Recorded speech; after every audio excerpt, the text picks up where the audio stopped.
السلام علیکم، کیسے ہیں آپ سب؟ امید ہے سب ٹھیک ہوں گے، خیریت سے ہوں گے۔ یقیناً آپ کو ہماری ویڈیو اچھی لگ رہی ہوں گی۔ ویڈیو پسند آئے تو لائک کیجیے گا، شیئر کیجیے گا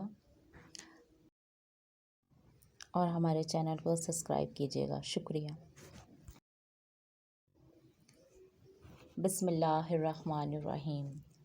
روایت ہے حضرت عمر ابن خطاب رضی اللہ تعالی عنہ سے، فرماتے ہیں کہ ایک دن ہم نبی کریم صلی اللہ علیہ وآلہ وسلم کی خدمت میں حاضر تھے کہ ایک صاحب ہمارے سامنے نمودار ہوئے، جن کے کپڑے بہت سفید اور بال خوب کالے تھے۔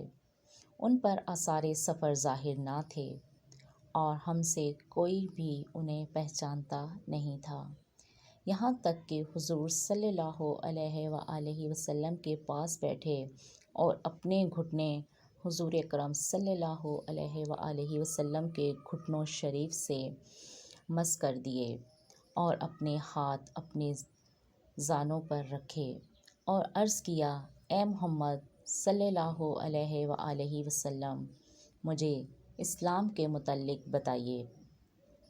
فرمایا کہ اسلام یہ ہے کہ تم گواہی دو کہ اللہ کے سوا کوئی معبود نہیں اور محمد صلی اللہ علیہ وآلہ وسلم اللہ کے رسول ہیں، اور نماز قائم کرو، روزہ رکھو، زکوٰۃ ادا کرو، رمضان کے روزے رکھو، کعبہ کا حج کرو اور اگر وہاں تک پہنچ سکو۔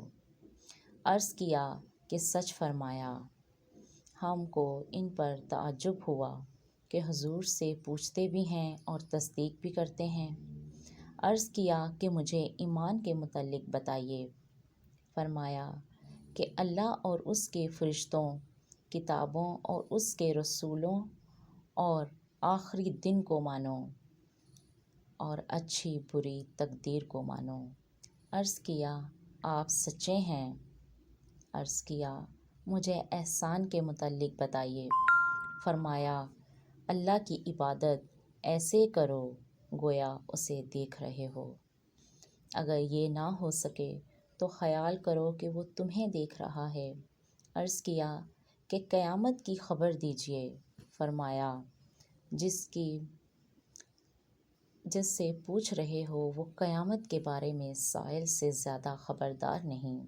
عرض کیا کہ قیامت کی کچھ نشانیاں ہی بتا دیجیے۔ فرمایا لونڈی اپنے مالک کو جنے گی اور ننگے پاؤں ننگے بدن والے فقیروں، بکریوں کے چرواہوں کو محلوں میں فخر کرتے دیکھو گے۔ راوی فرماتے ہیں کہ پھر سائل چلے گئے، میں کچھ دیر ٹھہرا، حضور اکرم صلی اللہ علیہ وآلہ وسلم نے مجھے فرمایا، اے عمر جانتے ہو یہ سائل کون ہے؟ میں نے عرض کیا اللہ اور رسول جانے۔